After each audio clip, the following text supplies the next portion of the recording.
Bonsoir.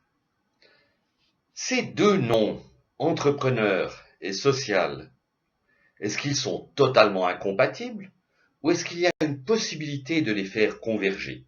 Telle est la question de ce soir.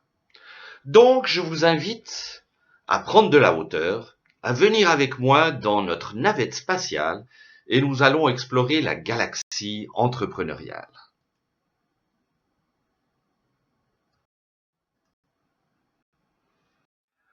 Sur l'extrémité gauche de cette galaxie, vous allez retrouver la spéculation financière. Cette économie qui utilise de l'argent comme matière première, utilise de l'argent comme fertilisant et finalement récolte de l'argent.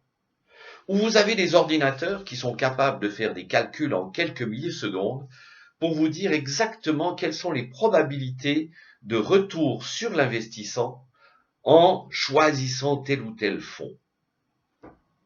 C'est une économie relativement froide.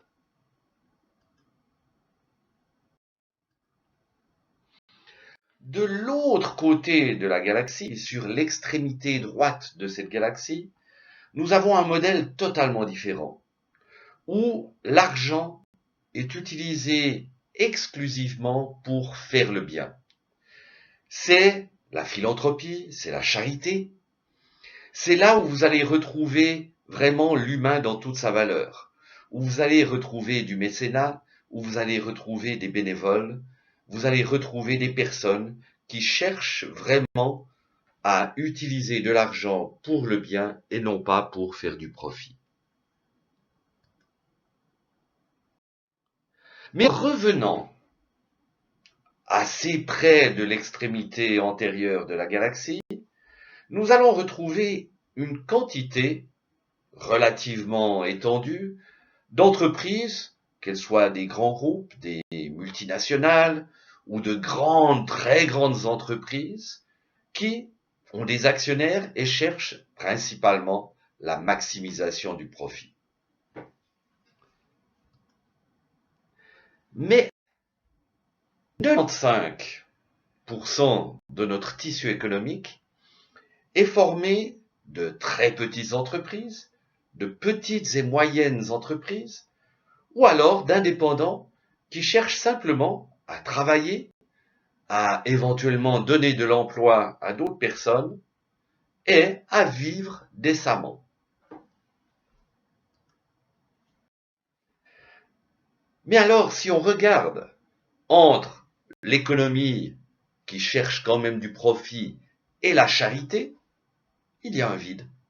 Ou du moins, il y avait un vide jusqu'à ce que cette figure connue, Muhammad Yunus, vienne créer la Grameen Bank et en même temps définir l'entrepreneur social.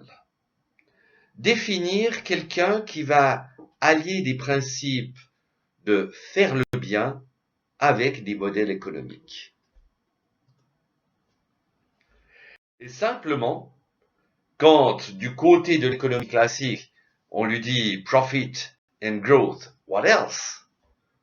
Du profit et de la croissance, quoi d'autre? Lui, il répond très intelligemment, pas de perte, pas de dividende. Et vous remarquerez qu'il n'a pas dit pas de profit, il a dit pas de perte. Donc, le profit est même souhaitable pour qu'il puisse être réinjecté dans l'organisation et qu'elle puisse ainsi augmenter son impact sociétal. Mais revenons sur Terre, plus précisément dans la région des Grands Lacs, en Afrique, où nous allons retrouver Pedro et Kim. Pedro, lui, est un ingénieur, un expert en thermodynamique. Tout ce qui touche la chaleur n'a aucun secret pour lui. Kim, elle, est sa collègue, et elle, vraiment, l'entrepreneuriat, la stratégie, les finances, c'est son truc. Et Kim et Pedro ont décidé de faire un voyage, justement, dans la région des Grands Lacs, pour connaître simplement le pays et observer le paysage. Et quand ils ont regardé le paysage, ô déception, ils ont vu des vallées, des plaines, des étendues énormes où avant il y avait une végétation luxuriante, morte, desséchée, avec des troncs coupés à ras le sol. Tout le bois récolté est ensuite transporté, que ça soit par des camions débordants, que ça soit sur la tête des femmes qui font des kilomètres avec d'énormes fagots sur la tête, ou dans le dos des hommes qui parcourent leur territoire à bicyclette. Le bois arrive ensuite dans les villages, où il est stocké avant d'être brûlé dans les cuisines locales, dans les cabanes, donc utilisé exclusivement pour produire de la chaleur, et avec le risque en plus de produire des gaz carboniques qui peuvent intoxiquer ou qui intoxiquent réellement très souvent et créer des problèmes respiratoires aux femmes qui les utilisent. Donc, en voyant tout ça, Pedro claque des doigts et dit « J'ai une idée. Si nous faisions un four solaire qui soit extrêmement bon marché, très facile à fabriquer, qui soit sûr en ne donnant pas de risque de brûlure, qu'il soit transportable, et en plus, éventuellement, on pourrait y mettre la possibilité de stocker de l'énergie pour qu'on puisse la récupérer et continuer à cuisiner en début de soirée quand il n'y a plus de soleil. » Kim trouve l'idée de Pedro absolument géniale et elle se pose la question, comment faire? Kim est originaire de l'économie classique, donc elle va consulter toute une littérature sur l'économie sociale et solidaire, sur l'entrepreneuriat social, et elle revient vers Pedro avec 4 alternatives. La première alternative serait de fabriquer des fours solaires grâce à des dons récoltés, à des mécènes, à de la philanthropie, de les fabriquer éventuellement dans des endroits où c'est le plus économique, en Europe de l'Ouest, en Chine, et ensuite de les envoyer dans les villages africains, d'abord par bateau, et les distribuer à toutes les familles.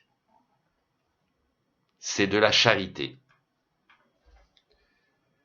Mais, comme elle est une administratrice d'entreprise, elle pense aussi à une autre solution, grâce à des investisseurs, implanter une fabrique de fours solaires en Afrique et les vendre à des prix abordables aux familles villageoises. Mais il y a une troisième solution, qui serait de la formation pour aider les villages africains à créer des coopératives de fabrication de ces fameux fours solaires qui seraient revendus ensuite à des prix convenables aux habitants de ces mêmes villages, des consommateurs, utilisateurs, proches les uns des autres. Mais il y a une quatrième alternative qui trotte dans la tête de Kim. Pourquoi ne pas penser à créer des coopératives de fabrication des fours solaires avec non seulement les villageois, mais aussi les charbonniers et les camionneurs, inclusifs, et ensuite les vendre à des prix raisonnables aux anciens consommateurs de bois qui vont faire des économies en ayant moins de bois à acheter et qui pourront très rapidement amortir l'achat de leurs fours solaires. Donc vous, si vous étiez à la place de Kim, que choisiriez-vous?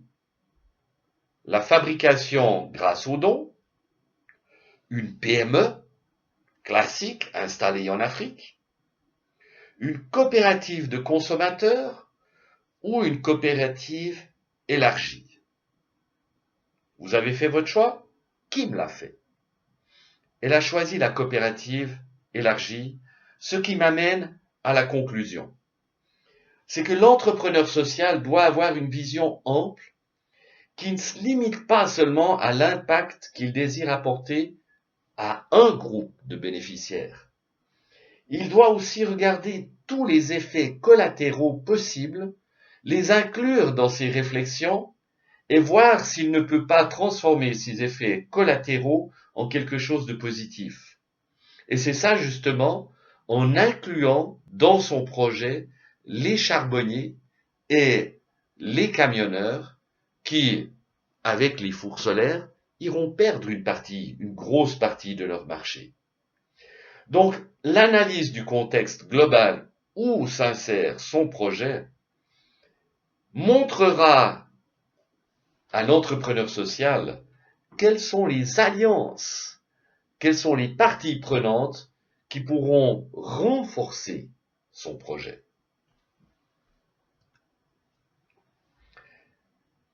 Et je terminerai cette présentation par un proverbe justement africain qui est le suivant. Seul, on va vite. Ensemble, on va plus loin. Merci de votre attention.